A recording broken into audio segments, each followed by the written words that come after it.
नमस्कार साथियों, स्वागत करता हूँ मेरे YouTube चैनल निशा कंप्यूटर में। वो आज मेरी आवाज़ शायद थोड़ा स्लो आएगी क्योंकि आज मैं फील्ड पे हूँ और फील्ड पे एक इलेक्ट्रॉनिक मैन्युफैक्चर कंपनी में आया हूँ। तो हमारा काम है यहाँ पे रिपेयर करके देना। फ़िलहाल मैं यहाँ पे रिपेयर करने के लिए आया हूँ, तो सोचा एक इतने वीडियो बना रहा हूँ तो आज इसके ऊपर भी एक वीडियो बन जाए। तो ये एक CCTV का पावर सप्लाई है, इसका 8 चैनल का है और इसमें इशू ये है कि ये ऑन नहीं हो रहा है। तो सबसे पहले मैं दिखा दे रहा हूँ आपको। तो ये देखिए, मैं इसे यहाँ लगा रहा हूँ। सॉरी अगर मेरी आवाज़ बराबर नहीं आती होगी आपको, तो प्लीज़ आप देख के समझ जाइएगा क्योंकि यहाँ पे मैं ज़्यादा बोल नहीं सकता इसीलिए। ठीक है, तो चलिए मैं अभी इसे ऑन कर रहा हूँ। तो आप देख सकते हैं यहाँ पे कोई भी लाइट ब्लिंक नहीं हो रही है। ठीक है, और मल्टीमीटर को हम DC 20 पे सेट करेंगे क्योंकि ये 12 वोल्ट का 12 वोल्ट का सर्किट है। तो इसे हम इस तरह से वोल्टेज चेक करेंगे सब पे। और देखिए 1.78 के समथिंग आ रहा है। तो सब पे एक्चुअली यही आ रहा है। ठीक है, और उसके बाद यहाँ पे भी एक बार हम चेक करेंगे। देखिए, इसे चेक करने का एक टेक्निक बता रहा हूँ कैसे चेक करना होता है। मोस्टली ऐसे ही चेक किया जाता है। तो सबसे पहले आपको AC पे सेट करना है 600 पे, क्योंकि जहाँ पे AC वोल्टेज आता है तो यहाँ पे देखना आपको वोल्टेज आ रहा है तो ये इन हो रहा है, मतलब आपका यहाँ तक ओके है। ठीक है, उसके बाद आपको चेक करना रहता है इसके कैपेसिटर पे, जो बड़े वाले कैपेसिटर है इस पर यहाँ तक देखिए वोल्टेज आ रहा है। ओके, अब उसके बाद हमको आना होता है, यहाँ पे भी एक कैपेसिटर है, इस पर 5 वोल्ट आना चाहिए। तो 5 वोल्ट आ रहा है, मैं उल्टा चेक कर रहा हूँ इसलिए माइनस में आ रहा है। देखिए, ठीक है, 5 वोल्ट आ रहा है। ठीक है, यहाँ से हम होते हुए ये इसका प्राइमरी, अगर आपका यहाँ तक 5 वोल्ट आ रहा है तो 90% चांस रहता है कि आपका इतना प्राइमरी सेक्शन ओके है। उसके बाद आते हैं सेकेंडरी सेक्शन में। तो सेकेंडरी में आप देख सकते हैं ये इसका 0 पॉइंट समथिंग के कुछ आ रहा है और यहाँ पे एक्चुअली आना चाहिए 12 या 13 वोल्ट के समथिंग, बट वो नहीं आ रहा है। अब एक चीज़ और, इसे डिसकनेक्ट करने के पहले आप कैपेसिटर पे वोल्टेज इसका चेक कर लीजिएगा। तो अभी भी देखिए 140 के समथिंग है। ये पूरा जब डिस्चार्ज हो जाए तभी उसे डिसकनेक्ट करिए, अदरवाइज़ आपको करंट लग सकता है। ठीक है, तो इसे मैं चलो डिसकनेक्ट कर दे रहा हूँ और अब इसकी वैल्यू हम चेक करेंगे तो कोई वैल्यू नहीं है। ठीक है, शॉर्ट कर सकते हैं। उसके बाद तो हमारा क्लियर हो गया कि हमारा प्राइमरी सेक्शन ओके और सेकेंडरी सेक्शन पे हमको काम करना है। तो सेकेंडरी सेक्शन में देखिए मैं दिखा दे रहा हूँ आपको। ये ट्रांसफार्मर है इसकी इस साइड की और ये दोनों कैपेसिटर प्राइमरी में जाते हैं। दोनों पे हमने चेक किया 5 वोल्ट आ रहा है। सेकेंडरी में देखिए ड्यूल डायोड है और कैपेसिटर है जो कि फुले हुए तो नहीं है, और ये एक कॉइल लगा हुआ है यहाँ पे। तो इसमें देखिए एक चीज़ और दिखा रहा हूँ मैं आपको। कैपेसिटर वगैरह चेक करना होता है इसमें कि बराबर लगे हुए कि नहीं है। तो देखते हैं यहाँ पे ग्राउंड है तो यहाँ पे प्रॉपर है, यहाँ पे भी सेम दिख रहा है अच्छे से। तो मतलब इसके कंपोनेंट बराबर लगे हुए हैं। तो एक बार कॉइल को हम चेक करेंगे। कॉइल पे बीप साउंड नहीं आना चाहिए। ठीक है, सॉरी, कॉइल पे बीप साउंड आना चाहिए, सॉरी। तो हम चेक करेंगे तो देखिए इसका कॉइल मतलब ओके है। एक बार सारे कैपेसिटर को भी चेक करेंगे, कैपेसिटर शॉर्ट नहीं आने चाहिए। अगर आपके कैपेसिटर शॉर्ट आ रहे हैं तो आप ड्यूल डायोड को एक बार चेक करिएगा क्योंकि वो ख़राब होता है। ठीक है, अब यहाँ पे हम आ जाते हैं इस पर। थोड़ी मैं इसे इस तरीके से रख रहा हूँ। अब ड्यूल डायोड को हम चेक कर लेंगे यहाँ पे। तो ड्यूल डायोड में दोनों साइड सेम वैल्यू आनी चाहिए। तो 249 यहाँ पे भी आ रहा है, 249 यहाँ पे भी है। तो इसका मतलब है ड्यूल डायोड हमारा ओके है। ठीक है, उसके बाद ड्यूल डायोड में अगर यहाँ पे फॉल्ट होता है तो कैपेसिटर से, तो हमको ड्यूल डायोड चेक करना होता है। ड्यूल डायोड अगर हमारा ओके है तो ट्रांसफार्मर चेक करना होता है। ट्रांसफार्मर चेक करने के लिए देखिए ये दोनों साइड पे बीप साउंड आना चाहिए तब ये ओके है, अदरवाइज़ ख़राब हो। तो देखिए ओके है ये, मतलब यहाँ पे बीप साउंड आ रहा है, इसका मतलब है ट्रांसफार्मर भी आपका इस तरफ का ओके है। और इस साइड के लेग को चेक करेंगे तो इसमें एक चीज़ और समझा रहा हूँ कि इसका ये लेग इससे जॉइंट होता है और इससे जॉइंट होता है, और इसका ये लेग इससे जॉइंट होता है। तो इसमें ये चीज़ आपको देखना है कि ये लेग इससे शॉर्ट नहीं होना चाहिए। ठीक है, इसका ये लेग इस पर जो जॉइंट होता है तो उस पर बीप साउंड आता है और इस पर भी जॉइंट होता है।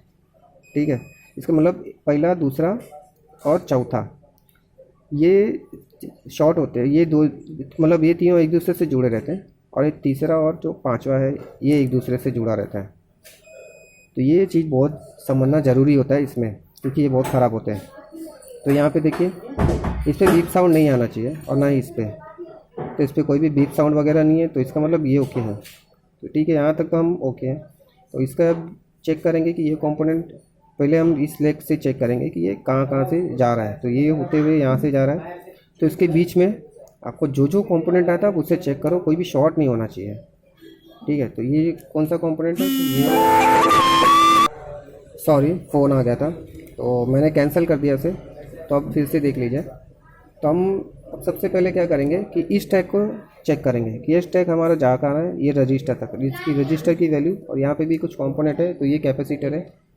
इस पर मैंने बताया आपको जला हुआ नहीं होना चाहिए या पटा हुआ नहीं होना चाहिए, तो इसे चेंज कर दो। इस पर वैल्यू आ रही है तो इसलिए मतलब वर्किंग है।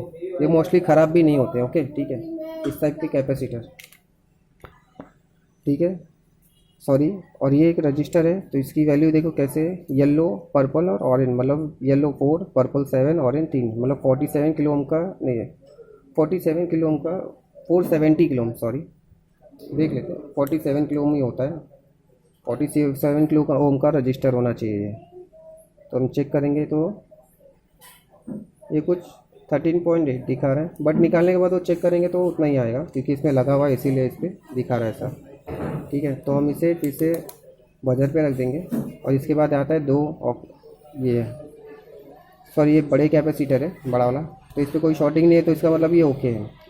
तो ठीक है, हमने ये ट्रैक चेक कर लिया, ये वर्किंग है, मतलब ये भी वर्किंग है और ये भी वर्किंग है। अब बचा कौन सा? ये ट्रैक बचा है और ये ट्रैक बचा है। तो हम अब इस ट्रैक पे जाते हैं। तो ये ट्रैक हमारा होते हुए जाता है पूरा ऑक्टोकॉप्लर तक। तो यहाँ तक ओके ही है सारे।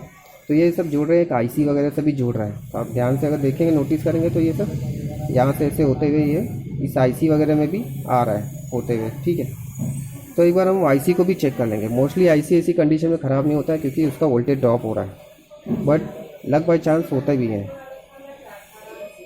हाँ ये देखिए, आईसी को देखो ट्रबल शूट करने के लिए आपको इस तरह से क्रॉस चेक करना होता है।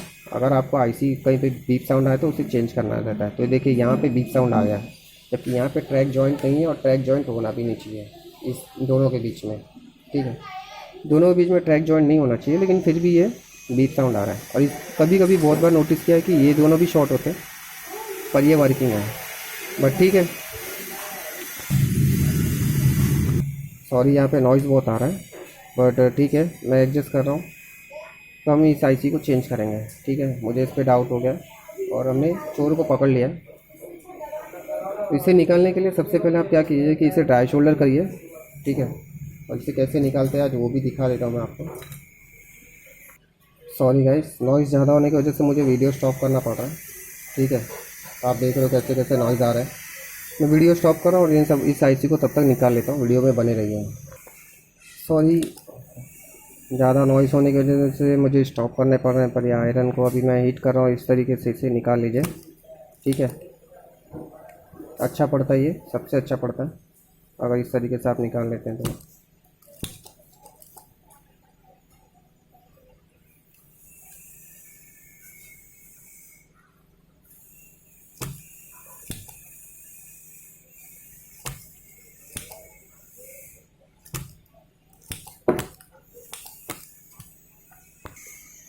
तो ये पूरा मैंने क्लीन कर दिया है और अब हम इसे निकालेंगे ट्वीज़र की मदद से। ठीक है, ट्वीज़र को ले लेंगे और इस आईसी को इस तरीके से उठा लीजिए। और ये देखिए, ध्यान से अगर देखेंगे तो यहाँ पे देखिए सच में आईसी शॉर्ट है। हालांकि एक बार शॉर्ट हो गया तो आईसी ख़राब हो जाता है, लेकिन फिर भी मैं दिखा दे रहा हूँ। अब देखेंगे तो ये देखिए आईसी शॉर्ट है यहाँ से, तो ये आपको चेंज करना होगा इसमें। तो ठीक है, हमारे पास आईसी अवेलेबल है, नई आईसी है। ये आप देख सकते हैं, ये ख़राब आईसी है जो कि शॉर्ट है, और ये आईसी बिल्कुल भी शॉर्ट नहीं है। और आईसी को फिटिंग करने के पहले भी इससे कुछ जानकारी होती है, तो आप इसे सबसे पहले कटर से क्लीन कीजिए। ठीक है, इस तरीके से। हालांकि मैं यहाँ पे 1 या 2 ही वीडियो बनाऊँगा, ज़्यादा नहीं, लेकिन ठीक है, आप इस तरीके से इसे क्लीन कर लीजिए। ठीक है, और क्लीन करने के बाद अब इसे बैठा दीजिए सेम एटीजी जैसा था वैसे। तो ये देखिए मैं इसे अब बैठा रहा हूँ, ठीक है, बराबर बैठा नहीं अभी भी। तो इस तरीके से इसे बैठा लीजिए और इसे बैठाने के बाद एक बार इसे शोल्डर कर लीजिए। हालांकि ये प्रॉब्लम बहुत रेयरली होते हैं ऐसे, मतलब बट ठीक है, मैंने शॉर्टकट में इसे समझाने की कोशिश की आपको, क्योंकि मैं यहाँ पे लॉन्ग वीडियो बनाना नहीं चाहता और बना भी नहीं सकता, क्योंकि नॉइज़ बहुत है, प्लस मेरी आवाज़ भी शायद बराबर नहीं आती होगी आपको। अब वो तो मैं वीडियो बनाने के बाद ही मुझे भी पता चलेगा कि मेरी आवाज़ कैसे आ रही है, ठीक है।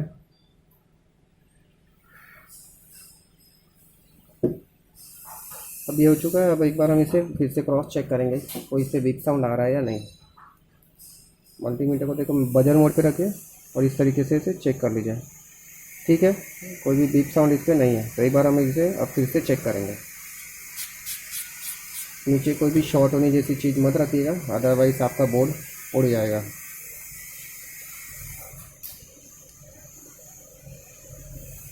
ठीक है, अब हम इसे स्टार्ट कर लेते हैं। तो देखिए इसमें पावर आ गया, लाइट इसकी ग्लो कर रही है। और एक बार हम इसे मल्टीमीटर को 20 पे रख के सेट चेक भी करेंगे। 12 वोल्ट आना चाहिए,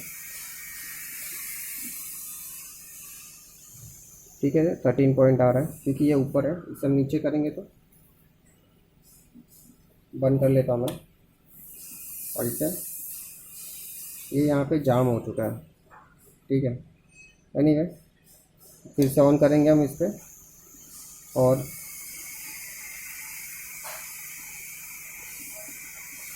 आप देख सकते हो 12 आ रहा है, 12:30। तो हमारा पावर सप्लाई वर्किंग हो गया। तो उम्मीद है आपको वीडियो पसंद आया होगा। प्लीज़ वीडियो पसंद आए तो वीडियो को लाइक शेयर सब्सक्राइब करते रहिए। तब तक के लिए मिलते हैं अगले वीडियो में। जय हिंद, वंदे मातरम।